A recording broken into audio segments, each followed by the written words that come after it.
নমস্কাৰ শিক্ষক শিক্ষয়িত্ৰীসকল, আপোনালোকৰ কাৰণে এটা ভাল খবৰ লৈ আনিছোঁ। আপোনালোকে জানে যে চিটেটৰ কাৰণে বহুতো প্ৰাৰ্থীয়ে বহুত অপেক্ষা কৰি আছিল যে চিটেট নহয়, বহুতে কৈছিল চিটেট নহয়, কিন্তু মই কৈছিলোঁ যে চিটেট হ'ব।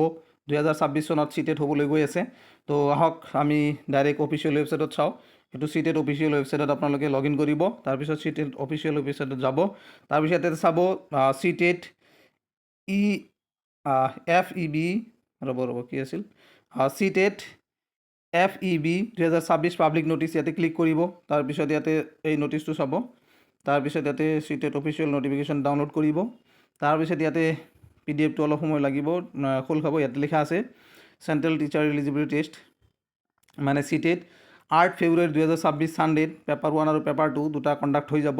আপোনালোকে টেনশ্যন নকৰিব, ইয়াতে গোটেইখিনি তথ্য দিয়া আছে। ইয়াতে লিখা আছে কেন্দ্ৰীয় মাধ্যমিক শিক্ষা বোৰ্ড दिनांक 8/2/2026 रविवार को केंद्रीय शिक्षक पात्रता परीक्षा CTET पेपर 1 पेपर 2 का 21वां संस्करण आयोजित करेगा। यह परीक्षा देश भर के 132 शहरों में 20 भाषाओं में आयोजित की जाएगी। माने ये टोटल परीक्षा तो आपलोगे जाने जे जो 8/2/2026 মানে 8 তাৰিখ 2 মাৰ্চ ফেব্ৰুৱাৰী মাহৰ 8 তাৰিখত হ'ব এই পৰীক্ষাটো। গোটেই ভাৰতবৰ্ষত হ'ব 132টা চহৰত অনুষ্ঠিত হ'ব এই পৰীক্ষা। এই পৰীক্ষা অনুষ্ঠিত হোৱাৰ পিছত আপোনালোকে জানে যে অসম গভৰ্ণমেণ্টৰ আণ্ডাৰত ফেব্ৰুৱাৰী মাহত আকৌ 4,600 পোষ্টৰ কাৰণে LP UPৰ যিটো নিযুক্তি প্ৰক্ৰিয়া সেইটো আৰম্ভ হ'ব। গতিকে আপোনালোকে এই পৰীক্ষাত অনুষ্ঠিত হোৱাৰ লগে লগে আপোনালোকে এই পৰীক্ষাৰ যিটো ৰিজাল্ট সেই ৰিজাল্ট লৈ আপোনালোকে এপ্লাই কৰিব পাৰিব আৰু এপ্লাই কৰাৰ পিছত আপোনালোকে এটা চাকৰি পাবলৈ সক্ষম হ'ব। এতিয়াৰ পৰা লাগি যাওক, ভালদৰে পঢ়ক। আপোনালোকে বহুত সময় পাব। এতিয়ালৈকে মাত্ৰ অক্টোবৰ চলি আছে, নৱেম্বৰ, ডিচেম্বৰ, জানুৱাৰী, ফেব্ৰুৱাৰী, পূৰা 4 মাহ সময় পাব। 3 মাহ পঢ়িলে যিকোনো পৰীক্ষাৰ প্ৰস্তুতি সম্ভৱ। গতিকে আপোনালোকে ভালদৰে পঢ়ক, ভাল এটা স্ক'ৰ 115, 110 বা 100লৈকে মাৰ্কছ আনক। তাৰপিছত আপোনালোকে এপ্লাই কৰিব, 100% চাকৰি এটা পাব।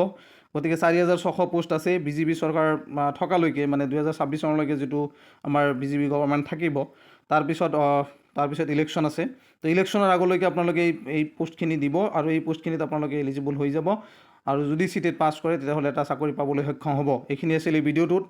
আৰু তাৰপিছত যদি আপোনালোকৰ ছেম গভৰ্ণমেণ্টে আহে তেতিয়াহ'লে আৰু ৰিক্ৰুটমেণ্ট হৈ থাকিব। কিন্তু যিটো আমি ওচৰত পাওঁ সেইটোৰ কাৰণে সদায় মাথা মাৰিব লাগে। গতিকে ফাৰ্ষ্টত যিহেতুকে ফেব্ৰুৱাৰী মাহতে আপোনালোকৰ পৰীক্ষাটো হৈ যাব, 15 দিন পিছত ৰিজাল্ট পাব্লিছ হৈ যাব। মানে ফেব্ৰুৱাৰী মাহতে আপোনালোকৰ নটিফিকেশ্যন এডভাৰটাইজমেণ্ট দিলেও 15-20 দিন মানে এপ্লাই কৰিব দিয়ে। গতিকে যি ৰিজাল্ট পাব সেই ৰিজাল্টেৰে আপোনালোকে এপ্লাই কৰিব পাৰিব আৰু এটা চাকৰি পাবলৈ সক্ষম হ'ব। এইখিনি আছিল এই ভিডিঅ'টোত। ধন্যবাদ সকলোলৈকে।